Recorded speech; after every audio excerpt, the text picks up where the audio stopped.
Halo, apa kabar semua? Semoga kalian sehat selalu dan selalu menjaga protokol kesehatan serta imunitas tubuh dengan asupan gizi dan makanan yang sehat. Jangan lupa untuk selalu minum madu dan vitamin C ya. Oke, selamat datang di kanal UDK, kanal yang memberikan informasi dan pengalaman tinggal di negara lain dengan pendekatan lokal. Karena dari kacamata lokal, maksudnya saya lagi ada di lokal. Nah, pada episode kali ini saya akan berbagi informasi berdasarkan pengalaman adalah cara mencari apartemen atau tempat tinggal di Tehran. Selama di Tehran, saya mengalami pindah apartemen 3 kali. Loh, kok bisa? Ya, karena sebenarnya kami suka sekali dengan perubahan dan pindah apartemen di Tehran merupakan hal yang umum terjadi. Cukup mudah dilakukan dan buat kami itu menjadi sebuah pengalaman juga bagaimana pindah-pindah dan berada di lingkungan yang berbeda. Oke, kalau kalian ingin mencari unit apartemen dari teman bisa juga dari teman ke teman ataupun menghubungi agen real estate yang cukup banyak gitu ya. Tapi kalau mereka melihat kalian adalah orang asing, mungkin harganya akan sedikit lebih mahal, atau kalian juga bisa mencari secara mandiri melalui situs. Dan saya bisa merekomendasikan 3 situs utama yang kalian bisa akses dari Indonesia juga udah bisa untuk mencari apartemen. Yang pertama adalah Divar, saya akan tuliskan di di video ini. Yang kedua adalah address.ir dan juga melkana.ir. 3 ini bisa kalian gunakan untuk lihat-lihat dulu apa sih yang diperlukan sebenarnya.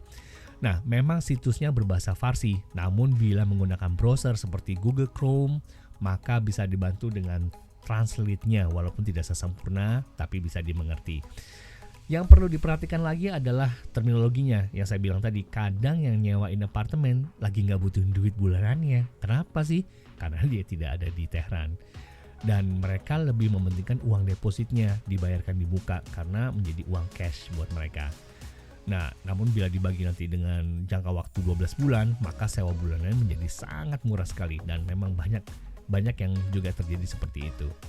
Apartemen yang disewakan di Tehran biasanya sih ada 2 option. Yang pertama adalah full furnished dengan perabotannya gitu ya, dengan kursi-kursinya. Mungkin kalian ada yang suka, mungkin juga ada yang tidak gitu ya. Umumnya sih mereka punya satu ruang common room gitu ya, kayak living room tapi gede banget. Ataupun yang tidak furnished. Nah, kalau tidak furnished paling ya kalian harus belanja furniture aja. Nggak susah kok belanja furniture di Iran atau di Tehran. Pilihannya juga lumayan banyak ya, tapi kalau itu terbuat dari kayu memang tidak sebagus kalau kalian belanja furniture di Indonesia. Selain itu untuk pola pembayaran. Nah, tadi saya bilang kan ada yang juga landlord ataupun pemilik apartemen yang minta bayarin depositnya saja. Tapi yang pada umumnya adalah kalian bayar deposit di muka untuk 1 atau 2 bulan biaya sewa, kemudian pembayaran sewanya bisa per 2 bulan atau per 6 bulan sewa. Jadi ya setiap 2 bulan kalian akan ketemu sama pemilik apartemennya kalau mereka langsung melakukannya atau lewat agennya, atau per 6 bulan. Tadi ya kemungkinan kalian akan ketemu. Makanya nanti ada beberapa tips yang saya akan sampaikan karena ini penting gitu ya. Nah, untuk orang asing atau ekspat umumnya memang sedikit lebih mahal, apalagi kalau mereka tahu gitu ya. Dan cenderung lumayan mahal dan dibayarkan dalam mata uang asing. Namun untuk orang setempat harganya dikenakan dalam mata uang lokal.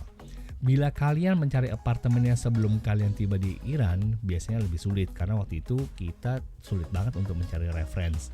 Namun setelah ada di sana jauh lebih mudah karena bisa ngeliat di situ ada agen penyewaan apartemen, atau bisa mengakses situsnya dan berkenalan dengan beberapa orang setempat sehingga bisa tahu bagaimana cara mencari apartemen dengan lebih mudah gitu ya, dan tidak ditipu tentu saja. Beberapa tips yang bisa saya berikan untuk kalian kalau kalian dalam atau sedang mencari apartemen di Tehran. Yang pertama adalah temukan lokasi. Lokasi ini penting banget, khususnya di Tehran karena macetnya memang luar biasa, namun tidak seluar biasa di Jakarta gitu ya. Pastikan lokasi tersebut terkoneksi dengan highway dan memiliki alternatif sehingga kalian bisa lihat jalur-jalur mana yang bisa digunakan ke tempat lokasi aktivitas kalian. Nah, kalau sudah terjebak macet di Tehran, apalagi kalau salju turun, tentu saja tidak menyenangkan. Di Jakarta aja kita bete, ya nggak sih?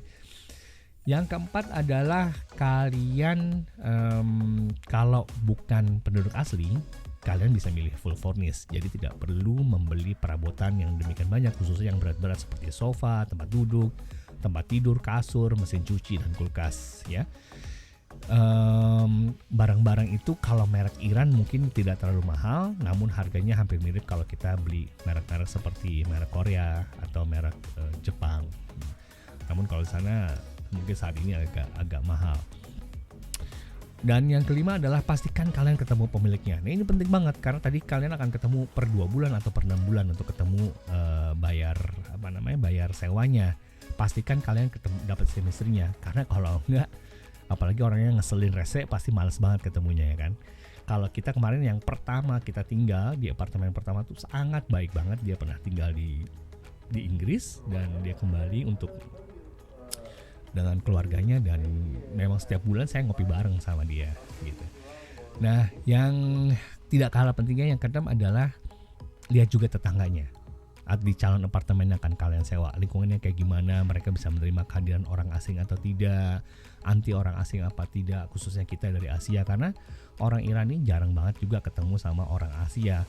Mereka mungkin lebih comfortable kalau ketemu dengan orang Eropa atau Barat, walaupun tidak rasis amat, tapi ada aja kejadian seperti itu ya. Apalagi kemarin waktu virus COVID pertama kali ada ya, bisa dan itu kebetulan munculnya di Wuhan.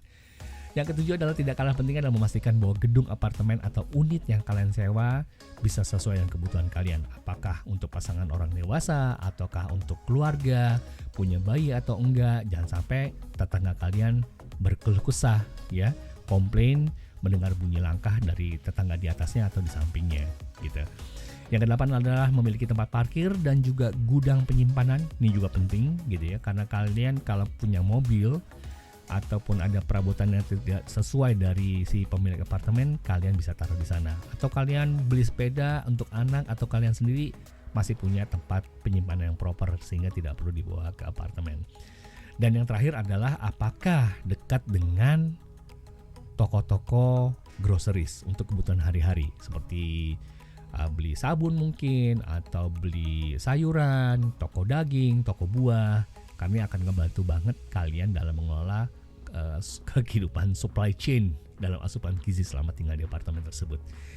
Ya, beberapa gedung apartemen memang memiliki fasilitas gym, ada taman bermain atau kolam renang indoor. Sedangkan untuk daerah yang menurut saya sih enak dan aksesnya juga bagus adalah mungkin di Saadat Abad. Nah, itu lokasinya di barat Tehran tapi tidak terlalu ke barat-barat banget, ataupun di daerah utara. Ini adalah tempat yang menurut saya sih cukup enak untuk bisa dicapai untuk menuju ke Central Tehran atau ke downtown. Oke, itu saja sih kurang lebih saran saya, tips saya untuk cara mencari apartemen di Tehran. Semoga video kali ini, di episode kali ini bisa berguna dan dapat dilakukan secara mandiri. Jadi mungkin hanya perlu teman yang dipercaya yang bisa berbahasa Farsi menerjemahkan, sehingga kalian bisa mendapatkan tempat tinggal yang baik dan sesuai dengan harganya tanpa di markup atau dengan komisi yang berlapis-lapis. Oke, sehat selalu, sampai jumpa lagi di episode yang lain di UDK. Salam sehat.